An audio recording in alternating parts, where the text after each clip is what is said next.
Hi வணக்கம். நான் உங்கள் திருப்பூர் இலக்கியா. இந்த வருஷம் நான் பொங்கல் கொண்டாடின மாதிரி தான் அந்த அளவுக்கு இருக்குது நிலமை. அடுத்தடுத்து பார்த்தீங்கன்னா விபத்து. இது வந்து ஒரு 2 மாத குட்டிங்க. கருவம்பாளையத்துலேருந்து சரவணான்னு ஒரு பிரதர் கால் பண்ணார். இது 2 மாத குட்டிங்க. அடித்து போட்டுட்டு போயிட்டாங்க. பின்னங்கால் 2லேயும் பயங்கரமான ப்ளட்டு. எனக்கு கூப்பிட்டு ஹெல்ப்பு கேட்டாங்க. நான் ஊரில் இருக்கேன், என்ன பண்ணுறதுன்னு தெரியாமல் நம்ம கோச் பாலா சாரை கூப்பிட்டு கேட்டேன். காந்தி நகரில் இருக்கார். அவர் நம்ம எஸ்பிசிஐயில் இருக்கார். அவர்கிட்ட ஹெல்ப்பு கேட்டேன். அவருக்கும் உடம்பு சரியில்லை, காலெல்லாம் வீங்கியிருக்கு மேம், என்னால் போக முடியாதுன்னாரு.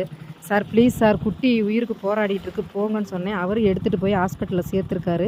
எக்ஸ்ரே பார்த்துருக்காங்க. பின்னங்கால் 2 எலும்பு உடஞ்சிருக்காமா, மாவுக்கட்டு போடணும் அப்படின்ட்டுருக்காங்க. உங்களுக்கே என் நிலமை தெரியும். நான் அமௌண்ட் இல்லாமல் நிறைய பிரச்சனையில் இருக்கேன். இருந்தாலும் ட்ரீட்மெண்ட்டு பாருங்கன்னு சொல்லியிருக்கேன். கொஞ்சம் நேரம் இந்த வலியெல்லாம் குறையட்டும் வெயிட் பண்ணுறேன்னு சொல்லியிருக்காங்க. மேம்கிட்ட நான் பேசணும், இனிமேல் தான் நான் பேசணும். காந்தி நகர் ஹாஸ்பிட்டலில் தான் சேர்த்துருக்குங்க. என்னன்னு இவனோட அப்டேட் தரேன். தயவு செய்து முடிஞ்சவங்க உங்களால் முடிஞ்ச 10 ரூபாயாக இருந்தாலும் உதவி பண்ணுங்கள் ப்ளீஸ்.